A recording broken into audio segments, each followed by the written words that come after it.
Lead me on. Lord Jesus, lead me on. Lead me on.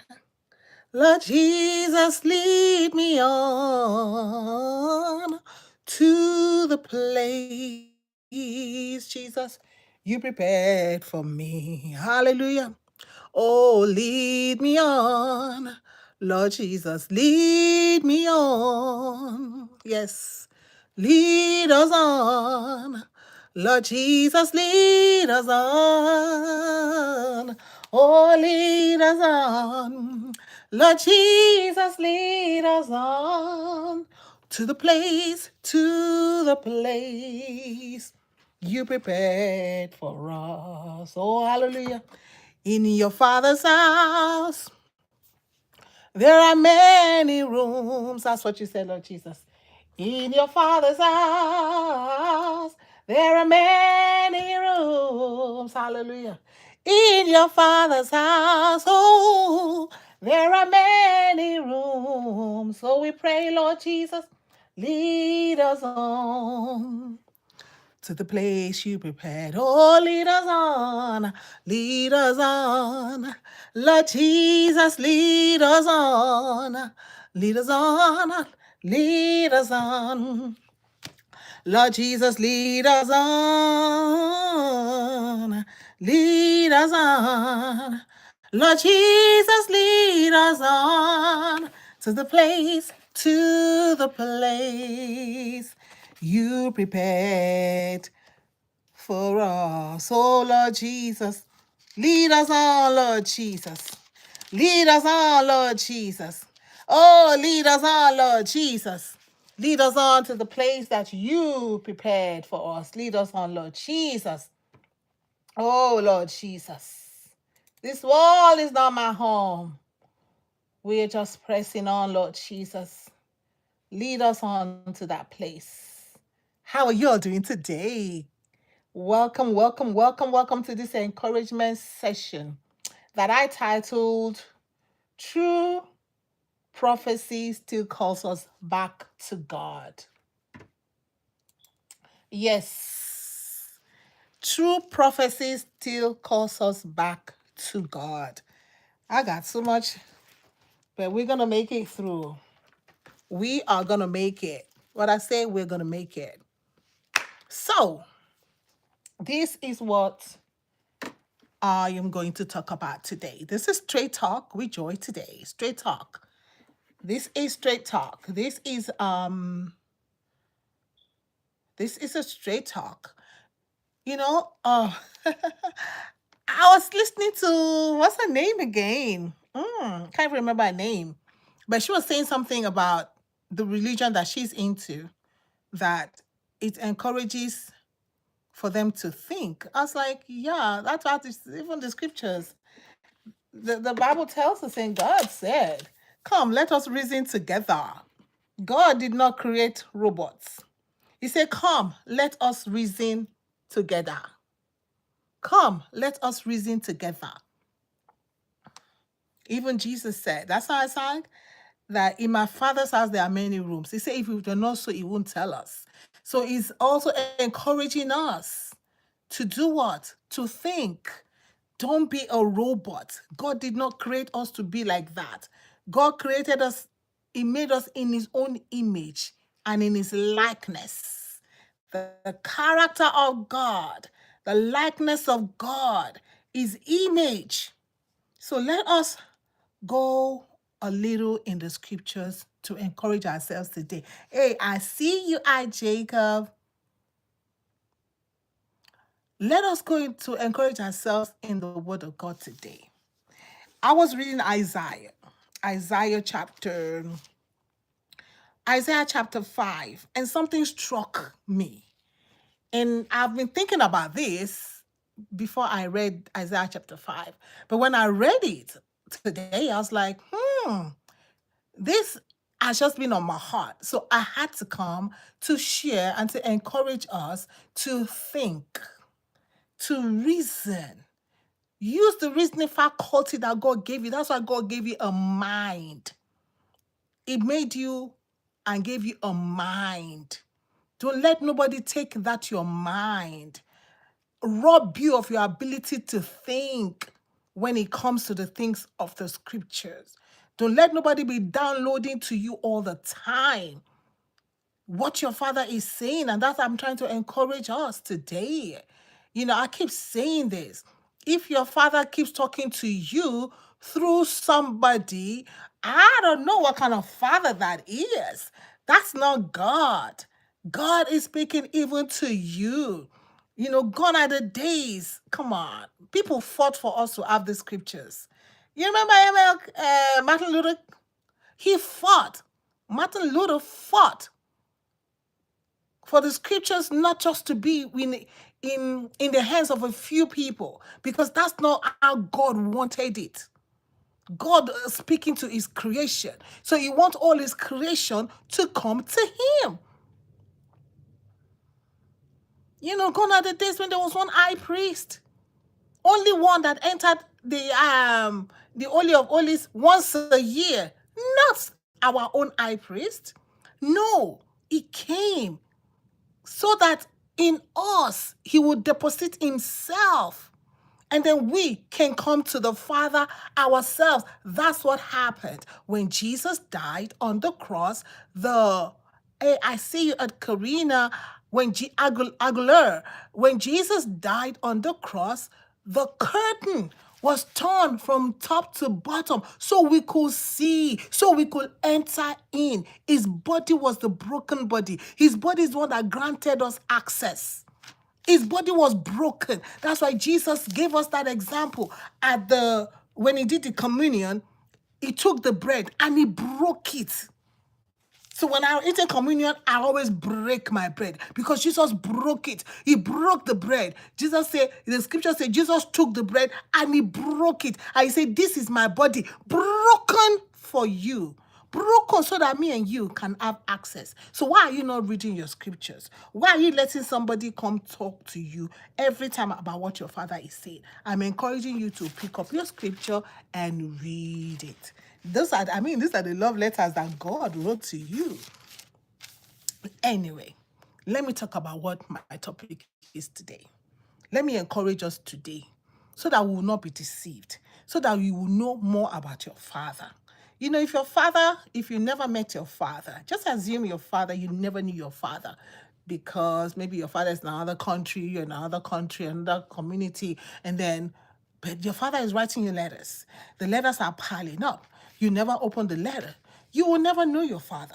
You will never know what kind of thing he likes and what kind of thing he doesn't like. Maybe in the letter he wrote to you, he already wrote to you, I like to eat papaya, but you don't know that. I like to eat apple. You don't know that because you never opened up the letters that your father wrote to read it, to see what your father is talking about. To see what your father is talking about. So these are the scriptures. When we read it, we see what the Father is talking about. You now begin to know your Father. You don't let nobody download to you. You never read the letter, but somebody else read the letter and say, this is what your father say. Can you read? If you can read, and somebody is keep telling you and deceiving you, then it's your fault. So let's go to Isaiah chapter 5. And this one, just starts off.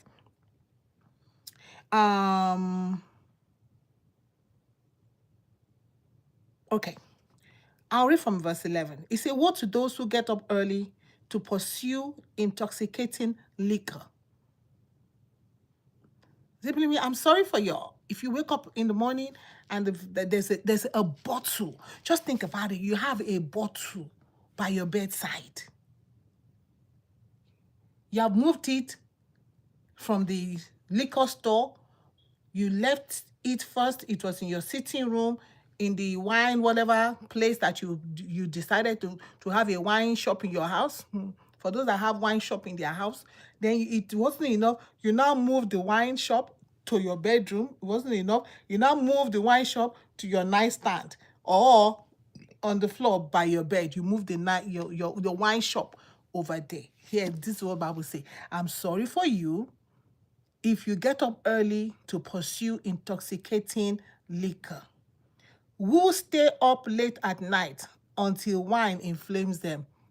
So even at nighttime, you are drinking because you feel you're going through life. Many people go through life, but they don't drink like that. You have no excuse. He said he's sorry for you. He said they have lutes and lyres, drums and flutes, and wine at their parties. So you're having a party, you're just drinking, you just have music and drum, and you're just wasting away. But they pay, listen to this, but they pay no attention to how Adonai works and never look at what his hands have made. When we don't pay attention to what Adonai works and never look at what his hands have made, for such lack of knowledge, my people go into exile. When we lack the knowledge of God, the people go into exile.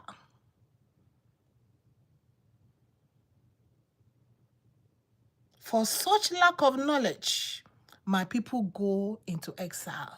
And when I read that, I was like, oh my God, this is Hosea chapter 4. I love the scriptures because I always say something that scripture marries scripture. You take the spiritual things to compare spiritual. You never use the physical things to compare spiritual. Physical for physical, spiritual for spiritual. So let's see as Hosea chapter 4. Verse 4. Yeah, let's do from verse 4. You can always read from verse 1. Okay? But let's look at verse 1. He says, hear the word of the Lord, O people of Israel, for the Lord has a controversy with the inhabitants of the land. There is no faithfulness or kindness and no knowledge of God in the land. We just came from Isaiah. He said the people, once they lack the knowledge of God, they will go into exile. People that tarry at the intoxicating drink, people that are partying and just drinking and just wasting away their time, their precious moment. He says such people lack the knowledge of God and they will go into exile. And so he's telling us here, so in Hosea chapter 4, for the people I have a controversy with the inhabitants of the land. There is no faithfulness or kindness and no knowledge of God in the land. There is swearing, people are swearing, there is lying, there is killing. Are you seeing all of that? Are you seeing all of that around you? Are you seeing all that in this society that we're in right now? Are we seeing this? Can we say yes, the scripture is not lying? There is swearing, there is lying, there is killing, there is stealing, there is committing adultery. That one is just like, it's normal. We have decided to explain it off. Coming back to our topic. They committing adultery. They break all bounds and murder follows murder. You know, buying follow buying. There's so much evil in the land. There's so much evil in the land. Everybody killing one another. You say murder follows murder. Therefore the land mourns, and all who dwell in it languish. There's so much pain and anguish in the land, and people are lamenting of what's going on around them. And also the beasts of the field and the birds of the air and even the fish of the sea are taken away. Listen to verse 4. Listen to this. He said, yet let no one contend and let none accuse, for with you is my contention. He said, listen, y'all, before you human being begin to want to open your mouth, before you people want to be accusing God, because that's what it is. If there's a God in heaven, if there's God, if this God, if really there's God, if this God, if this God is really true, he say, hold up, guys, hold up. This is the scripture here. He said, yet let no one contend and let none accuse. Let none accuse. God is laying this blame at somebody's feet. So where is the blame going? Listen to the scripture. Hosea chapter 4. For with you is my contention, O priest. Oh, oh, oh, oh, oh, oh. Lead me on, Lord Jesus, lead me on to the place that you prepared for me. This is who I have my contention with. O priest. Listen, guys. O priest.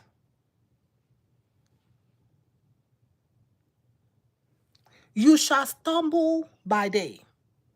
The prophet also shall stumble with you by night. So you priest, you prophet, this is the word of the Lord to you people.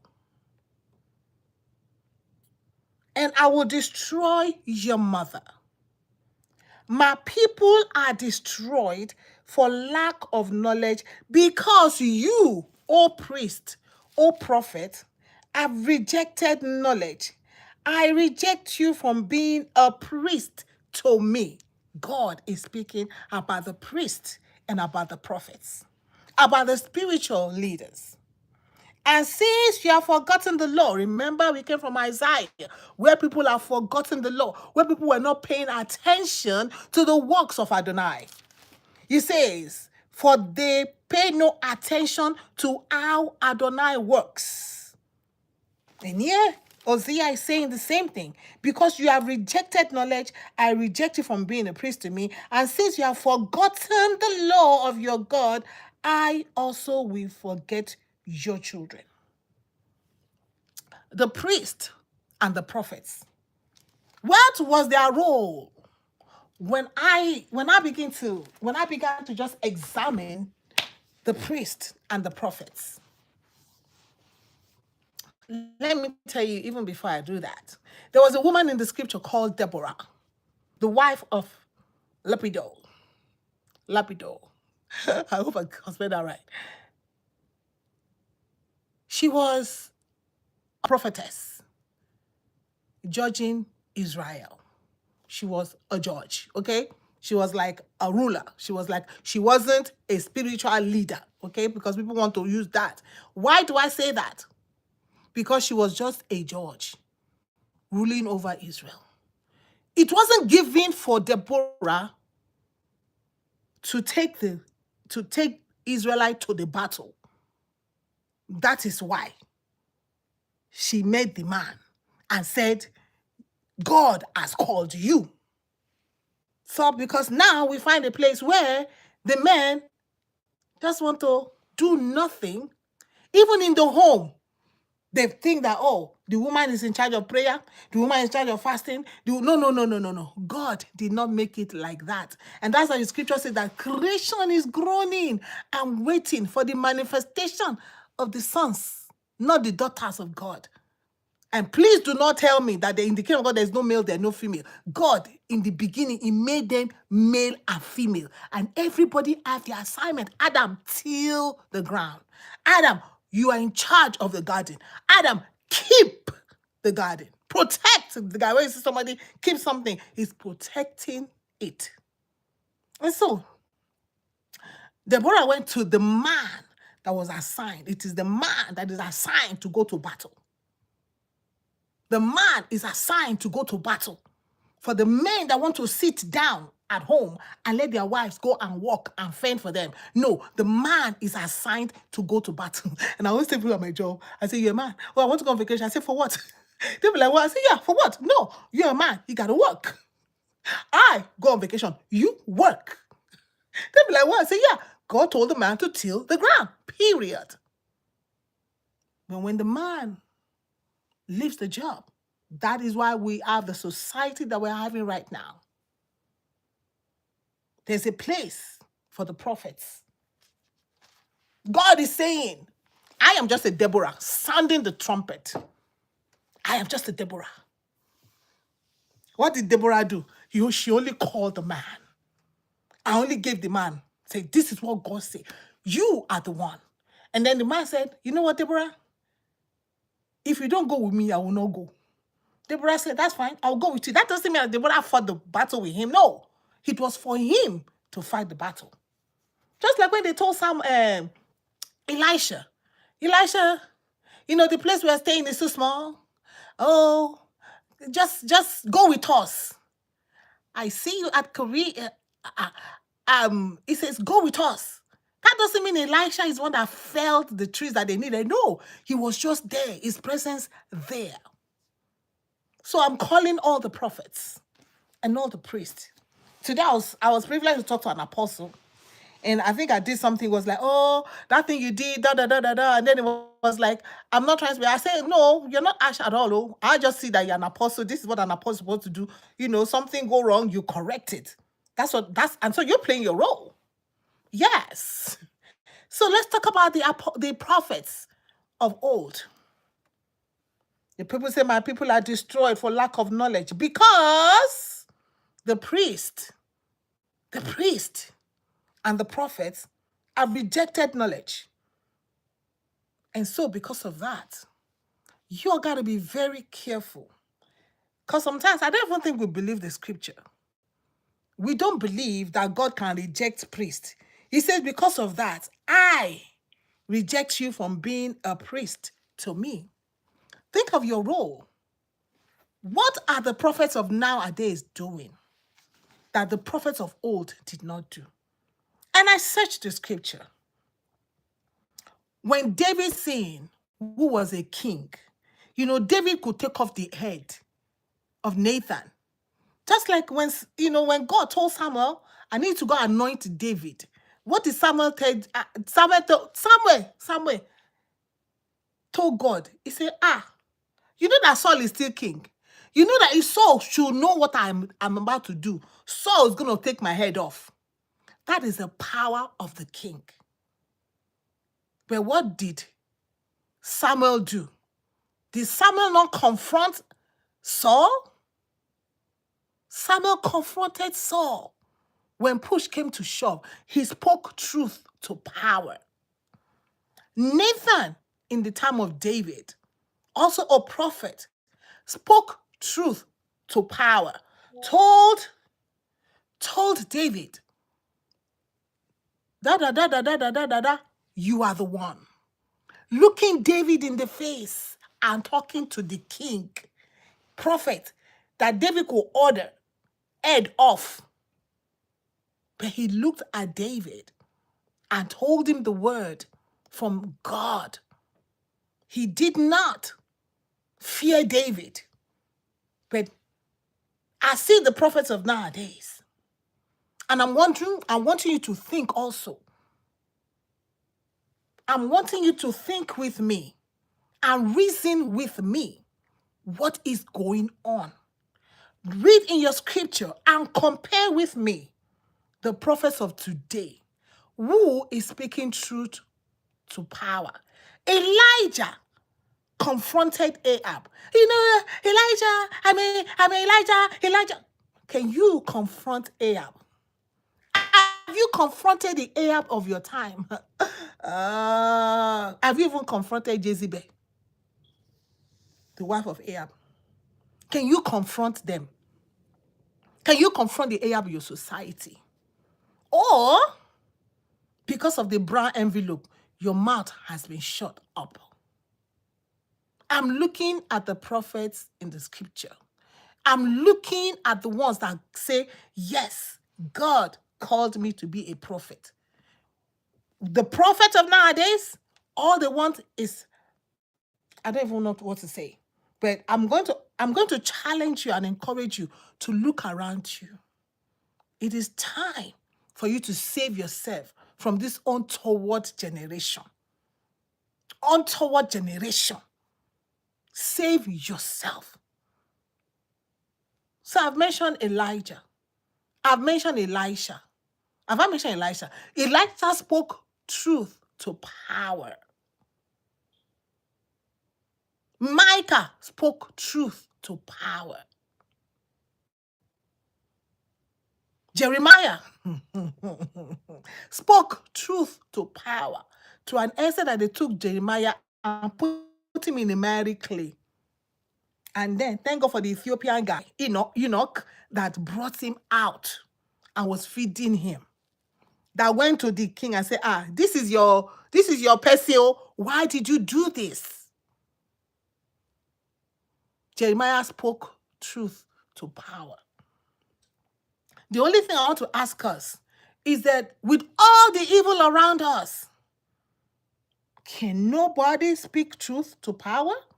In that Hosea chapter 4, he says, there is no faithfulness or kindness and no knowledge of God in the land. Look at our land. Look at where you live. Look even in your family. There is swearing, there is lying, killing, stealing, committing adultery. They break all bounds. Nobody is faithful to their commitment. Like what they say, they break all bounds. Like they have no limit to the evil that people are committing. People have no limit to the evil that they can commit. They break all bounds. And murder follows murder. Killing meaning killing follow killing. They're just murdering one another.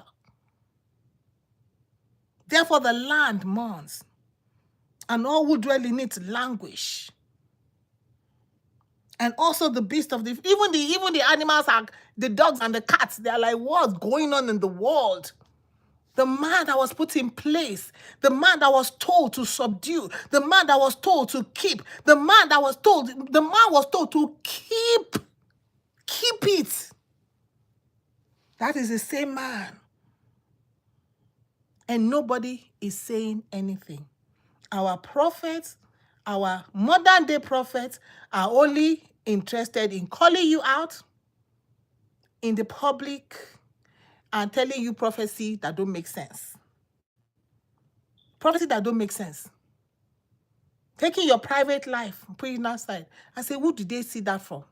When Jesus was about to meet the woman at the well, everybody knew her story. So our case was not even a case that nobody knew.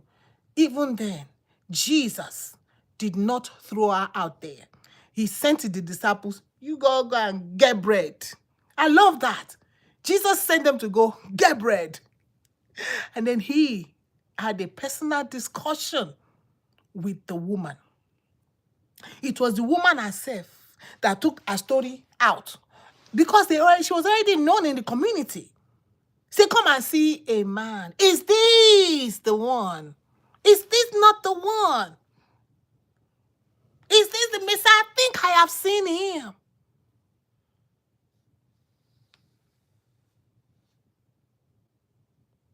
When we continue Habakkuk, when we continue Zephaniah, Zechariah, Malachi, when we continue through all the prophets that God sent, God said something that was very important. He said he kept sending prophets. One reason: to warn the people.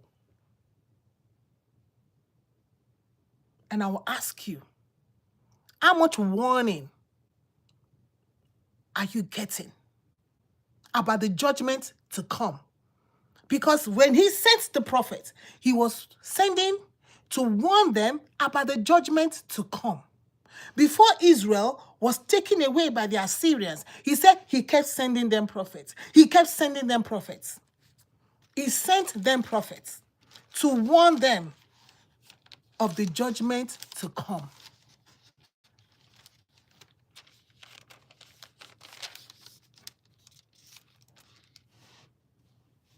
He sent them Ezra. He sent them Nehemiah to warn them of the judgment to come. But Israel did not listen. And what happened? The judgment of God is real. God will judge the people. He already told them in Deuteronomy 28:29. If you do this, this is this. If you refuse to do this. That is actually why what's his name? Elijah. That is why Elijah told them, no rain until I say so. Elijah did not just wake up and just decide that word. As much as I want to say, well, Elijah spoke. No. Elijah simply followed Deuteronomy 28 and 29. It was already there. If you don't do what you're supposed to do, children of Israel, listen, this and this and this and this and this will happen. Elijah came to warn the people. They refused to listen. He took Deuteronomy 28, 29, declared it over the people. God sanctioned it because that was his judgment. It was already written. Remember, whatever is bound on earth is bound in heaven. Whatever is loose on earth, it's loose in heaven. It is already written, because forever, O Lord, thy word is settled in heaven. It is already settled. All we need to do is to do what? Follow the word of God. Obedience is better than sacrifice. He sent them Isaiah, Jeremiah. He sent them Ezekiel. He sent them Daniel. Even in the land where Daniel was in captivity, God still sent him to warn the people. Warn the people. Hosea, he sent them Hosea. He sent them Joel, Amos. He sent them Obadiah. He sent them Jonah. He sent them Micah, Nahum, Habakkuk, Zephaniah. He sent them Agai, send them Malachi. All of this he sent. He said he kept sending to warn the people. How much warning are we getting? How much warning are the leaders getting? Who is speaking truth to power here? Which of all these prophets, prophet this year, prophet that year, prophet of the year, prophet of the season, prophet this, prophet that, he prophet.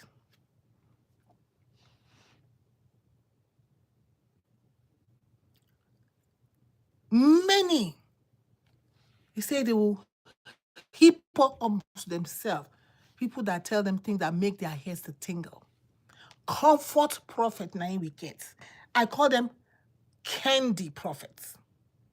And because we love the supernatural, because we have to be careful. If you love the supernatural, you're going to be deceived. Because in Revelation, the scripture tells us that the Antichrist, they will do, in fact, great wonders. So if you're always following wonders, you're always following stories, they will tell you stories. If you're always following stories, they will tell you stories. If you're looking for miracle, they will give you miracle. If they're looking for sign, they will give you sign. Jesus, when they came to Jesus for the sign, Jesus, what is the sign of this? What is the sign that Jesus said? You have no sign other than that of Jonah's sign. No sign. No sign. That is God. No sign. So if you're still looking for sign, miracles and wonders, beloved, you will become a candidate for deception. I will become a candidate for deception. We got to take our eyes off signs, miracles, and wonders. I'm looking for your year of miracle, your month of miracle, your month of breakthrough, your month of wonders is here, your month of signs. You're looking for signs. I'm looking for signs. We're looking for signs. We will be deceived.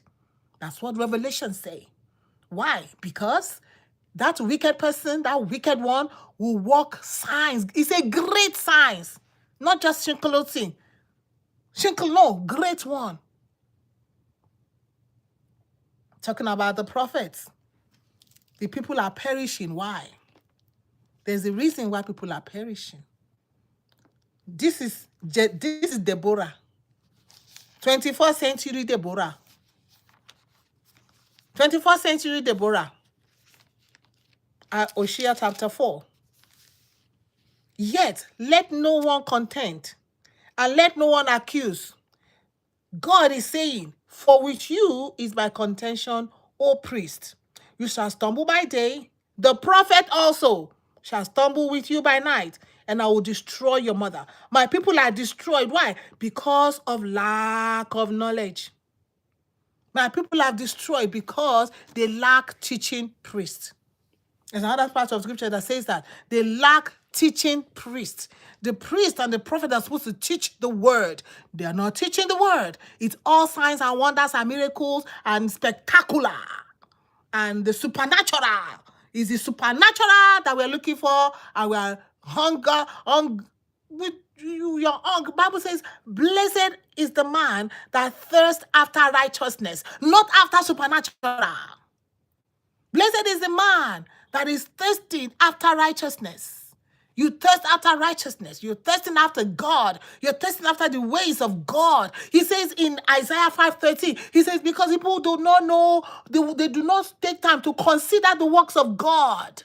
We're not considering the works of God. But they pay no attention to how Adonai works and never look at what his hands have made. We pay no more attention to the works of God. Or we're paying attention to is the supernatural, the miracles, the signs, and the wonders. It is why? It is because that is what the priests and the prophets have bombarded us with. When I'm looking at the prophets of old, these guys were more interested in the salvation, in the saving of the children of Israel, so that the children of Israel will not go into judgment.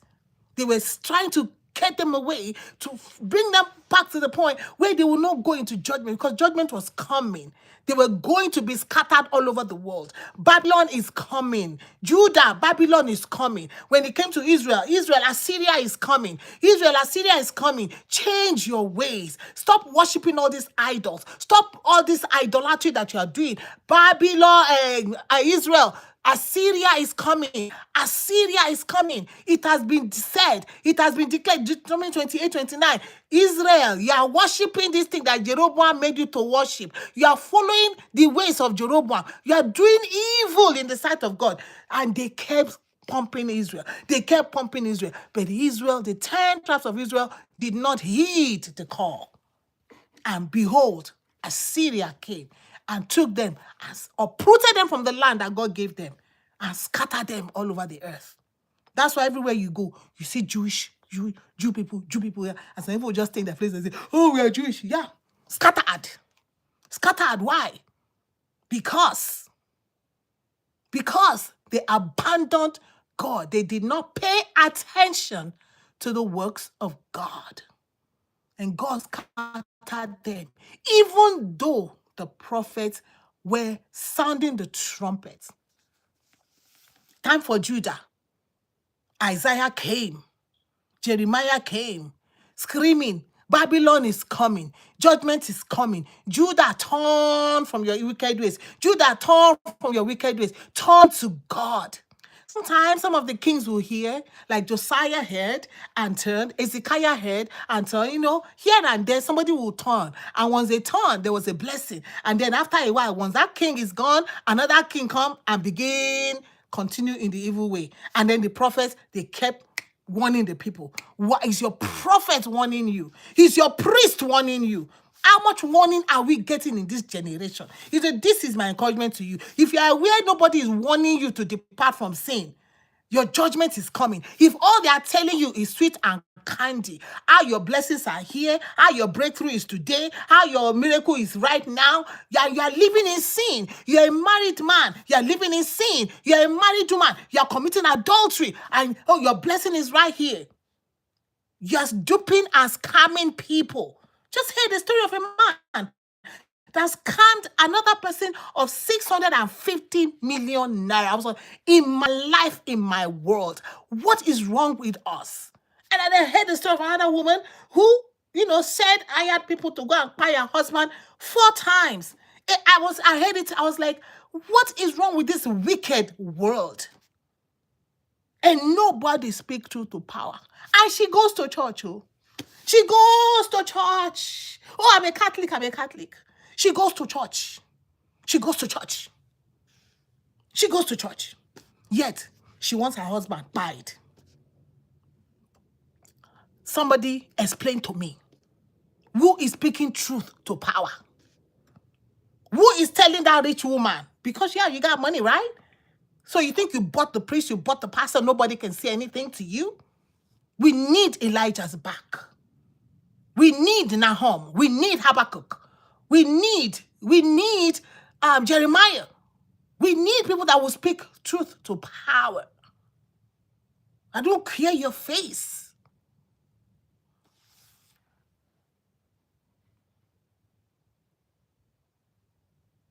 This is a pattern in the scripture that has been ignored. And, sometimes I just wonder, when people begin to say new revelation, is this the new revelation that we have? When they say, oh, we know more than the whole prophet, it is the more that we know. The supernatural. Be careful of the supernatural. Be careful how you seek after the supernatural and forget God. Because I see when John the Baptist, we can say that's the very first prophet, right? Before Jesus came. What did he continue to do? He continued to talk about repentance. He continued to talk about the soldier per se. If you're a soldier, stop doing wrong. If if you have one coat, if you have two coats, give up one. He came with the same story. The same story that Nathan started. John the Baptist, years after, continued the same story because God does not change. It is us that are evil. And God is always calling us back to himself. So John the Baptist came, calling people to repentance. And the most interesting thing also, when Jesus was baptized and he received the Holy Spirit, his first message? Repent, for the kingdom of God is at hand.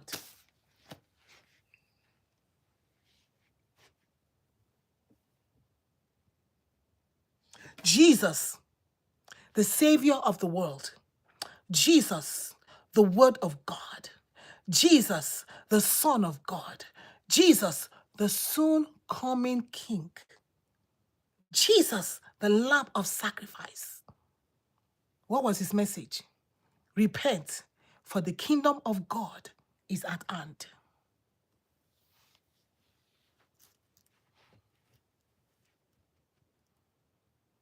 He said, for this reason, I have come. This reason, what reason? To save us from our sins. He did not come to save us from poverty. He did not come to save us from sickness. He did not come to save us from marital issues. No, he came. He did not come to save us from, the job market now is hiccup. The job market now is horrible. He did not come to save us from job market. He came to save us from our sins. For what would it profit a man? To gain the job, gain the money, gain peace in your quote and unquote, marital bliss, and then you lose your soul. What would it profit you? So we are calling you back.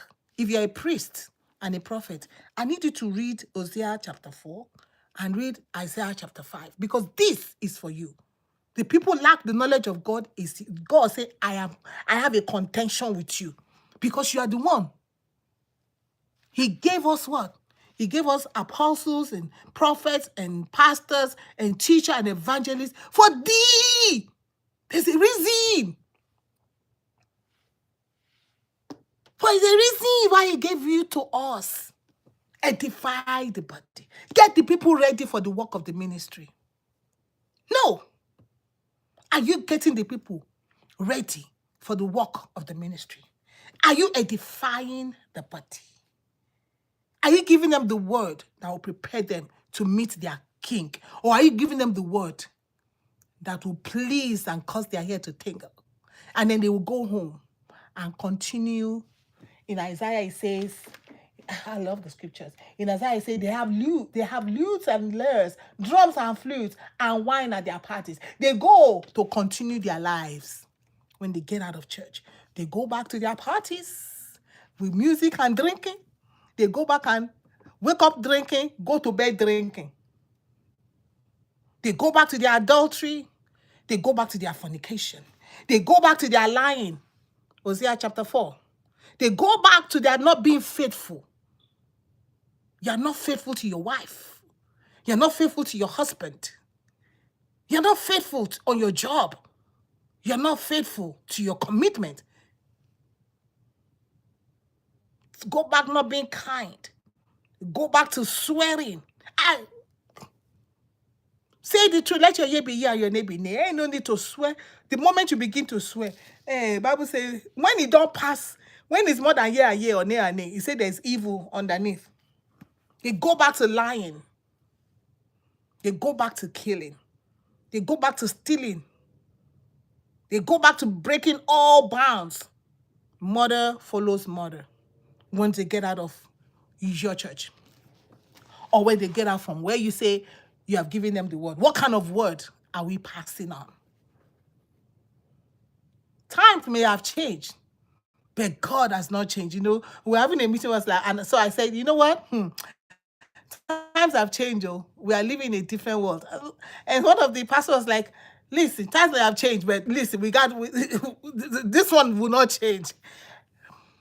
God is the only one that does not change. Times may have changed, but God remains the same. The message from Genesis to Revelation still remains return to God. In Revelation, look at it. Jesus won in the church. Say, hey, I see your work, oh. I know your work, oh. Return, repent, return, repent. If you repent, there's a need. That is talking to the church. Listen, that is talking to the church. Do you see that? He wasn't talking. He wasn't talking to Babylon. He did not tell Babylon to repent. He wasn't talking to Assyria. He wasn't talking to the world. When Revelation opened, Revelation 2, Revelation 3, Revelation 2, 3, 4, the book of Revelation, when it opened up, chapter 2, Jesus started to the angel in the church of Ephesus. He goes to the angel in chapter 3 to the church in Sardis. So, Revelation chapter 2 and 3, before Jesus began to judge the world, what did he do first? And do we see it now? I was just like, oh my God, this is happening in our time. So people can be complaining about apologetics. People can be complaining about people who are calling these prophets out. You can complain for all I care. I see the Lord Jesus. He said judgment will begin from the house of God. I see him preparing for himself his bride. It started with the angel of the church in Ephesus. The same message. The same message was in Genesis. The same message that Nathan told David, repent, David. The same message that Nahum, the same message that Hosea, the same message that Habakkuk, the same message that Zephaniah, Joel, the same message that Isaiah, the same message that Elijah and Elisha, the same message, not a different message. It's still the same message of John the Baptist. Repent. The same message that Jesus began his ministry with. He's ending the book of Revelation with repent. Repent. I am coming soon. Repent, for I am coming soon. Wake up, people of God. Don't let nobody lead you to hellfire. Don't let nobody. Stop following signs, miracles, and wonders. Seek God. Stop following a man. And you, priest, and you, prophet, we are calling you. We are calling and we are pleading with you to change also. God is calling all of us to repent. And if you see that scripture, he said to the angel,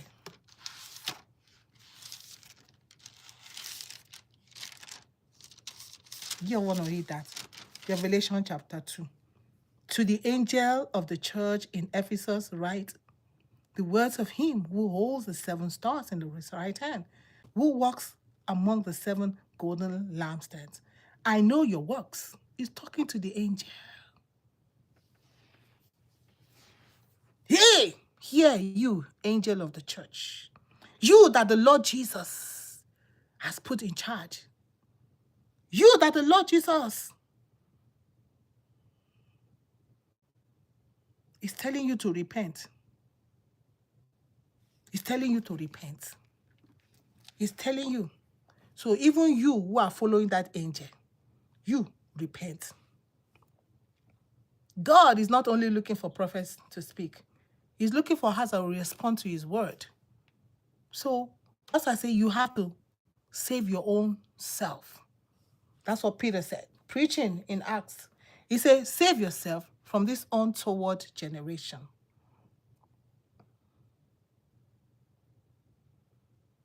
Will you answer that call? The call to repentance. Everybody repent. You know, sometimes I wonder some people whether they don't even think that repentance is meant for them. Or sometimes you think repentance is only meant for the members.